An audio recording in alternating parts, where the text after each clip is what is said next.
आज के इस लेक्चर में हम रिसोर्स एलोकेशन ग्राफ को स्टडी करेंगे। प्रीवियस जो लेक्चर में हमने डेडलॉक की कंडीशंस स्टडी की थी। 4 कंडीशंस अगर साइमल्टेनियसली एग्जिस्ट करती हैं तो इसका मतलब है कि डेडलॉक जो है वो एग्जिस्ट करता है। तो अब आज इस लेक्चर में रिसोर्स एलोकेशन ग्राफ के थ्रू हम डेडलॉक को जो है वो डिस्क्राइब करेंगे। तो basically deadlock can be described more precisely in terms of directed graph called system resource graph, resource allocation graph। तो ग्राफ मॉडल जो है वो बेसिकली डिपिक्ट करता है allocation state of the system.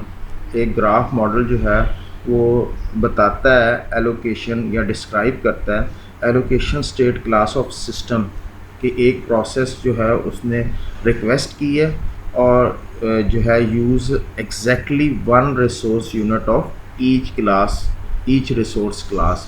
So utilisation या allocation of जो resources हैं वो हम रिसोर्स एलोकेशन ग्राफ के थ्रू जो है वो डिस्क्राइब करेंगे।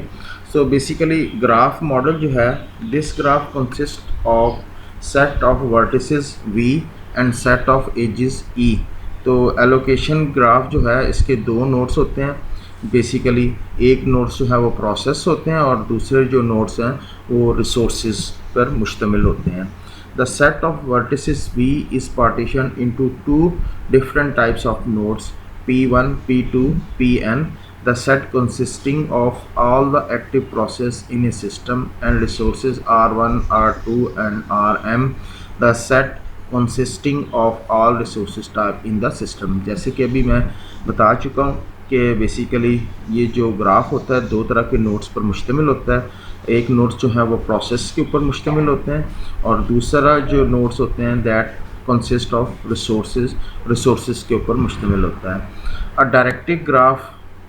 A directed edge from process Pi to resource Rj is denoted by Pi to Rj, and it signifies that process Pi has requested an instance of resources type Rj and is currently waiting for that resources। So it's mean कि अगर directive graph में जो है वो अगर एक process जो है Pi वो रिसोर्सेज की रिक्वेस्ट करता है तो उसको जो है रिप्रेजेंट जो है वो एरो के थ्रू रिप्रेजेंट किया जाता है। एरोस की जो डायरेक्शन है, जो हेड है वो रिसोर्स की तरफ होगा और that is starting from process. और दैट सिग्निफाई ये जो इंडिकेट करता है या जो डिस्क्राइब कर रहा है दैट इज़ डिस्क्राइबिंग दैट के प्रोसेस Pi ने एक इंस्टेंस जो है Rj रिसोर्सेज की उसकी रिक्वेस्ट की है और उसकी वो वेटिंग में है कि रिसोर्स जो है उसको एलोकेट किया जाए। तो that is representation of pictorial representation of request. अगर हम इसको देखें तो ये रिक्वेस्ट की जो है रिप्रेजेंटेशन है। A direct edge from resource type Rj to process Pi is denoted by Rj और एरो जो है दैट इज़ जिसका हेड जो है that is towards the process. It indicate that the process is allocated to the process। So it signifies that an instance of resource type Rj has been allocated to process Pi। It's mean कि process जो है process को resource जो है वो allocate कर दिया गया है। वो इंस्टेंस जिसकी उसने रिक्वेस्ट की थी वो उसको एलोकेट कर दिया गया और इसको रिप्रेजेंट किस तरह किया जाएगा, that is representing from rectangle जो है रिसोर्स से एरो जो है that is directed towards the process Pi की तरफ जो है एरो जो है उसका हेड होगा। और नॉर्मली जो प्रोसेस होता है उसको हम सर्कल से रिप्रेजेंट करते हैं और जो रिसोर्सेज हैं that represent through the rectangle. So a directed edge Pi to Rj is called request age and directed age Rj to Pi is called assignment age। so that is हमारी जो है first हमारे पास जो है that is request edge and second one is directed edge जो है। Pictorially we represent each process Pi as a circle and each resource R J as a rectangle. जैसे कि मैं पहले बता चुका हूँ कि नॉर्मली प्रोसेस को जो है वो सर्कल से रिप्रेजेंट किया जाता है और रिसोर्स को जो है वो रेक्टेंगल से जो है वो रिप्रेजेंट किया जाता है। Since resource type R J may have more than one instances, we represent each instances has dot within the rectangle. अगर एक से ज़्यादा इंस्टेंसेस हों किसी भी रिसोर्स के, उसको हम डॉट की शक्ल में जो है वो रिप्रेजेंट किया जाता है इस ग्राफ के अंदर। A request edge point only to only points to only the rectangle Rj, whereas a assignment edge must also designated one of the dot in the rectangle। तो बेसिकली रिक्वेस्ट एज जो है वो rectangle की तरफ जो है वो point out कर रही होगी, दैट इज़ अनफ। बट अगर आप असाइनमेंट एज को अगर रिप्रेजेंट करना चाहते हैं तो that is start from with in the dot in a rectangle. ये डॉट जो रेक्टेंगल के अंदर होगा वहाँ से ये बेसिकली जो है वो एरो स्टार्ट होगी, दैट इज़ रिक्वेस्ट एज। और हम यहाँ देख रहे हैं कि ये सर्कल से स्टार्ट हो रहा है और रेक्टेंगल की तरफ जो है इंडिकेट कर रहा है, that is enough to represent the request edge. But अगर हम असाइनमेंट एज देखें, that is starting from the dot. ये डॉट से जो है वो स्टार्ट होगी और सर्कल की तरफ जो है वो रिप्रेजेंट कर रही होगी, that mean that is assignment edge. When process Pi requests an instance of resource type Rj, a request age is inserted in the resource allocation graph।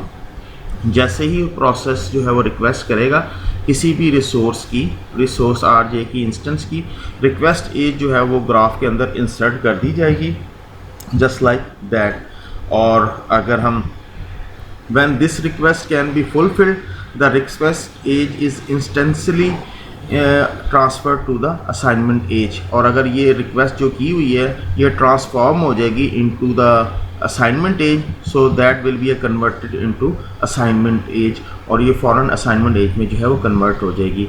When process no longer need to access the resource, it release the resource as a assignment edge, as a result the assignment edge is deleted. और जब ये process जो है वो resource को utilise कर लेगा और दे जो है इसको ये रिसोर्स को जो है रिक्वायर्ड नहीं है, no longer required, so it will release और deleted the release the resources, और that will be deleted in a graph. और ये एरो जो है असाइनमेंट एज जो है that will be deleted in the graph. Resource allocation graph show in figure depict the following situation. अब हम एक डायग्राम देखते हैं तो इसमें हमारे पास ये जो रिसोर्स एलोकेशन ग्राफ है, हम देखते हैं इसके अंदर कौन कौन से नोड्स और कौन कौन सी एजेस हैं। तो सेट्स जो हैं पी आर एंड ई है हमारे पास यहाँ पे, और देखते हैं यहाँ पे P जो है प्रोसेस P1, P2 और P3 दैट इज़ वर्टिसेस और नोड्स है, and R is R1, R2, R3 and R4, these are the resource nodes. और इसी तरह जो है हमारे पास एजेस है, एजेस जो हैं वो हम अगर देखा जाए P1 ने जो है वो R1 की रिक्वेस्ट की है और P2 ने जो है वो R3 की रिक्वेस्ट की है, एंड सेम R1 जो है उसने वो जो है असाइन हुआ है P2 को, और सेम R2 जो है that is assign to P2, that is assigned to P2, and same R2 is also assigned to P1, and R3 that is the resource that is assigned to P3. So that is the representation of resource allocation graph. Resource instances कितने हैं इसमें? One instance of resource type R1, R1 का एक instance है। इसी तरह two instances of resource R2 के हमारे पास यहाँ पे दो डॉट विजिबल हैं, दैट इज़ मीन कि they are two instances, and same one instance of resource R3 का जो है वो हमारे पास एक ही इंस्टेंस है, और three instances of resource R4 के हमारे पास तीन इंस्टेंसेस जो हैं that is available. Process state जो है वो बेसिकली क्या है? Process P1 is a process is holding an instance of resource type R2 and is waiting for an instance of resource type R1। ये हमारे पास जो है R2 इसको असाइन किया हुआ है और R1 की इसने रिक्वेस्ट की हुई है। That is the situation of P1। और P2 प्रोसेस जो है is holding instance of R1 and instance of R2 and is waiting for instance of R3। तो P2 को जो है वो R2 असाइन हुआ है और R1 रिसोर्स जो है उसको असाइन हुआ है या एलोकेट किया गया हुआ है जो यूटिलाइज़ कर रहा है। और R3 की जो है इसने रिक्वेस्ट की हुई है। That is the situation of P2। Same process P3 is holding instance of R3। P3 process ने R3 को होल्ड किया हुआ है और यूटिलाइज़ कर रहा है।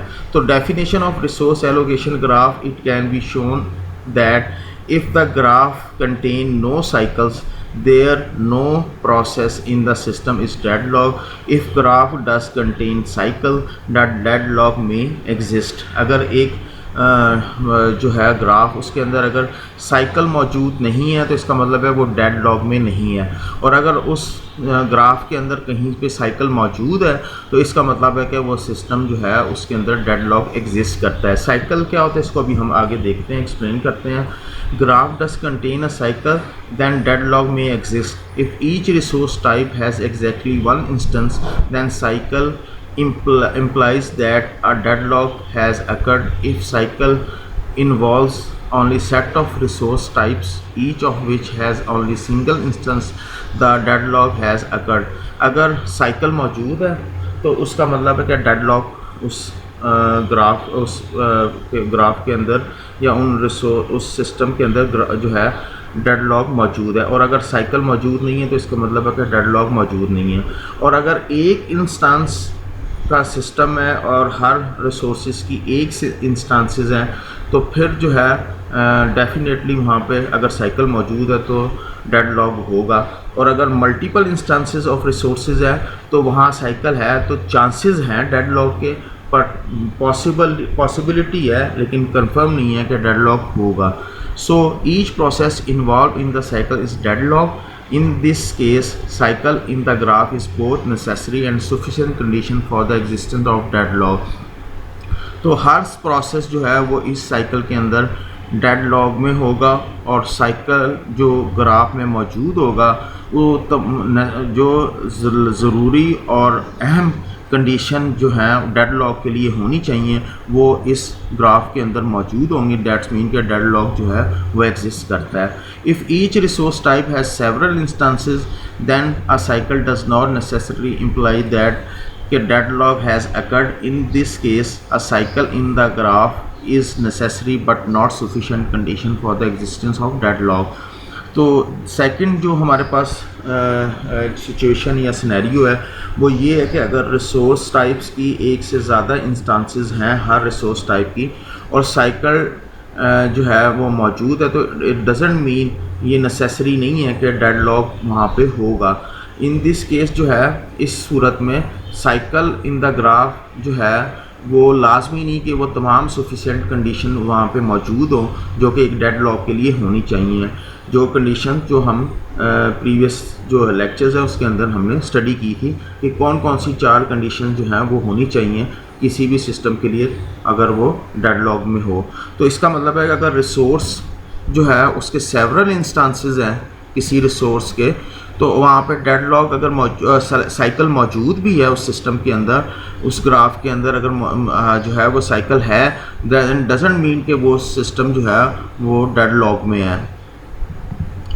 जी अब हम जो है इसी कॉन्सेप्ट को जो है वो हम देखते हैं ग्राफ के through. To illustrate this concept we return to the resource allocation graph depicted in figures. ये जो हमारे पास डायग्राम है इसके अंदर हम देखते हैं सपोज हमारे पास जो है P3 ने रिक्वेस्ट की प्रोसेस ने। The suppose that P3 request as instance of resource type R2. Since no resource instance is currently available, we add a request age P3 to R2 to the graph. At this point, 2 minimal cycle exist in the system. तो ये P3 ने जो है इसने ये request की थी जो कि हमने ऐड कर दी, क्योंकि ये दोनों इंस्टेंसेस जो हैं जो है R2 रिसोर्सेज के एक P2 प्रोसेस को असाइन किया हुआ है और P1 को असाइन किया है। इसका मतलब है कि अभी तक इस रिसोर्स के दोनों इंस्टेंसेस जो हैं वो यूटिलाइज हो रहे हैं और फ्री नहीं है, और P3 की जो रिक्वेस्ट है that is in waiting stage.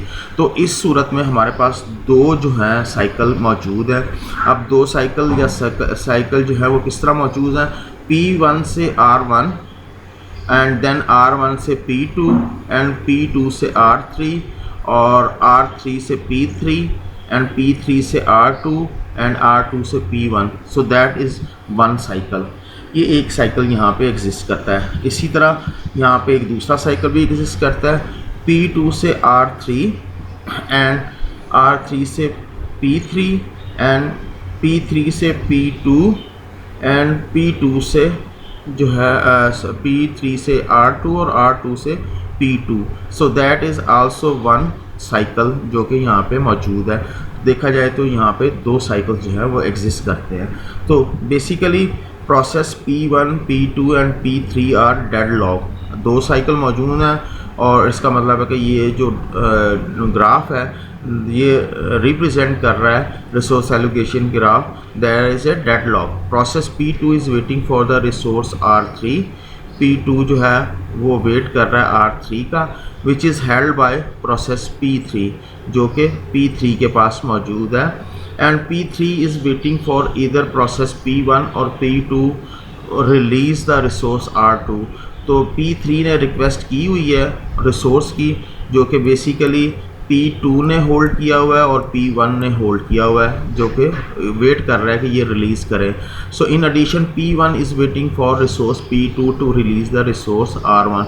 इसी तरह P1 जो है वो वेट कर रहा है कि रिसोर्स R1 जैसे रिलीज़ हो और वो उसने उसकी रिक्वेस्ट की हुई है।